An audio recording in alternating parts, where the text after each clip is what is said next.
What's going on, people? We are back.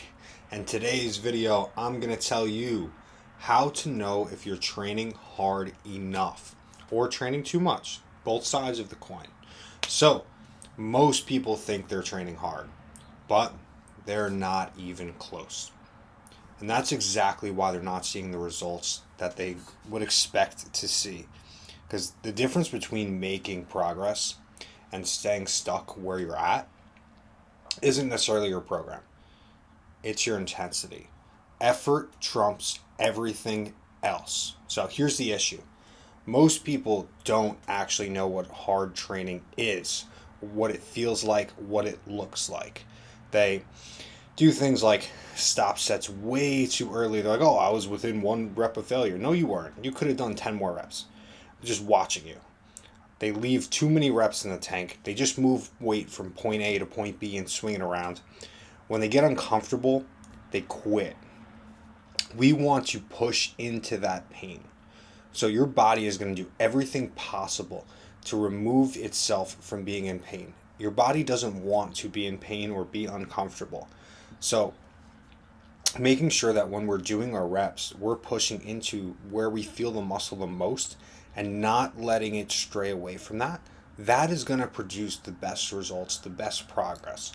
So some people think they trained hard just because they showed up to the gym and they did something. They talked and sat on the machine for 20 minutes and had some coffee and maybe some breakfast on the machine. I don't know, man. People do some weird stuff in the gym these days.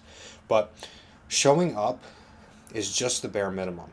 Effort is what drives your progress. So, training hard doesn't mean just throwing weight around. Like I said, it's not just about moving more weight from point A to point B. It depends on what you're lifting for. If you're doing Olympic lifting, powerlifting, yes, strongman, it is about moving more weight from point A to point B. But if your goal is hypertrophy and you want to build real muscle mass and build a real physique, it means you're training close to failure. Now, I'm not saying you need to take every set to failure, and I actually don't believe in going past failure, but you need to control your reps, you need to keep tension on the muscle, and you need to push past that initial discomfort. That is when your set really starts. So, real intensity is when reps start to slow down with the same technique, and I want to make a very big point about that. Your rep speed should slow down, but your technique and form should not be changing whatsoever. Yes, if you're doing a bicep curl and you get a little bit of a swing at the end, I'm okay with that. But for the most part, all of that tension should be staying in the target muscle, and your rep 1 should look like rep 10 besides the speed at which it's going. So that is when you're going to really start to change your physique. So real intensity also is when your body really wants to stop and wants to move out of that position. And that's where you have to really push yourself. And that's where the growth is going to happen. So, a couple signs you're not training hard. We're going to make this super, super simple. So, you finish your last set and you feel like you could have done more, 3 or more reps if I told you to keep going. Obviously, you're not training hard enough then. Like, why'd you stop? If you could have done 5 more reps, what was the point in putting the weight down? What was the point in even picking the weight up in the first place? Do you want to just maintain and look the same the rest of your life? Go for it, because that's what you're going to do. Your reps all look the same speed. Now, I say speed because muscular force and that contraction is going to slow down as it fatigues. So, if your reps are not slowing down, you're not fatiguing the muscle.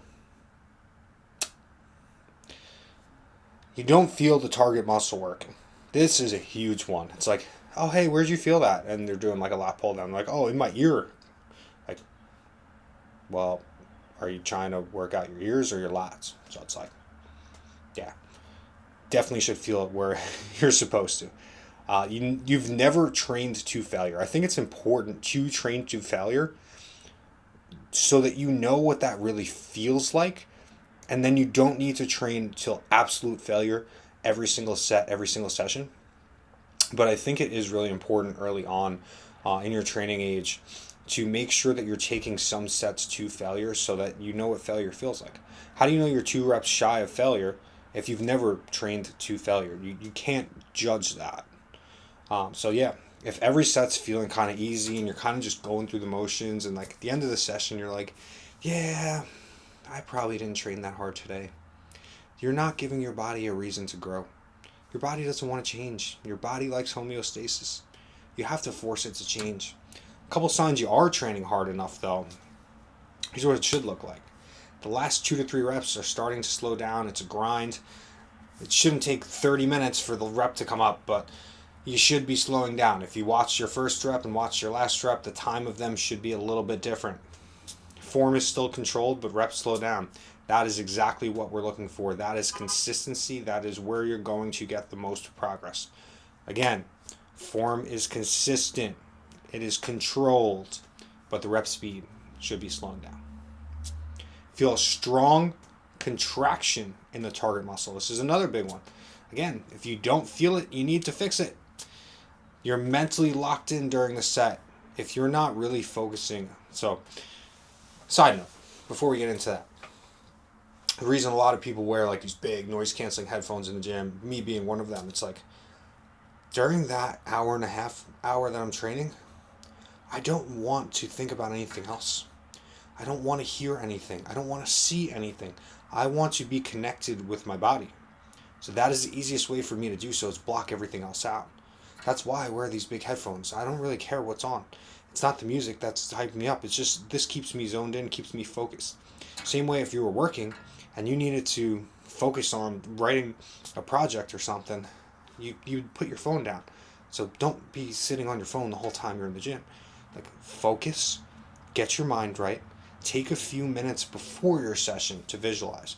I think that is a huge game changer and so underrated. Before you step foot in the gym, take a few minutes to mentally reset, get away from whatever you were doing, whether you're coming from work, you're just waking up. Get yourself in the mindset of, I'm going to train and push myself. And then go. And you finish and you need a few minutes to recover. If you're able to do sets back to back to back to back to back and get the same reps, you're not training hard enough. So let's make sure we're stimulating growth, make sure that we're pushing ourselves. How to fix your intensity, how to standardize it, how to make it right. So if you're not training hard enough, simple fixes. Start tracking your reps. See how many reps you're doing on each set. Hold yourself accountable to getting more the next week. Especially for someone who hasn't been pushing it, it's an easy way that you'll be close to failure in a few weeks, even if it takes you 3 weeks to get there. Aim to slow down your tempo a little bit and feel the target muscle. And just focus on the muscle, not so much the weight. There's sometimes for some people, it's get away from the exercises you know you have an ego on. Move to a machine that you don't care if it says, you don't even know what it is. It's 90 kg. Shit, I don't even know what kgs are. It's like, I'm just going to put the pin in and I'm going to go. So disconnect your ego and your emotion to the amount of weight that you're lifting. And just most importantly, just be honest with yourself. Like, you know at the end of a session if, hey, I trained really hard today, or I didn't really push it today. Nobody cares how hard you think you're training, because the only thing that changes your body is what you actually do. So, to wrap this video up, don't want to make it too long on you guys. Just want to give you guys some basic tips on how to know if you're training hard enough. If you're not seeing progress, don't just jump into a new program. Don't overcomplicate things. Just ask yourself one question. Am I actually training hard enough? Because when you fix your intensity, everything changes. If this video helped you guys, like, subscribe, comment. As always, Core Nutritionals is one of my sponsors. They are the best supplement brand out there. I use all of their products, from their sleep to their aminos to their protein, their pump. New Pump Black is absolutely insane. Use code John10 at checkout, and you guys already know Pride Foods, cream of rice, eat that twice a day, sometimes 3. It is disgustingly good. Flavors are on point, texture is unmatched. Same thing, use code John10 at checkout. Until next time, guys, see you guys soon.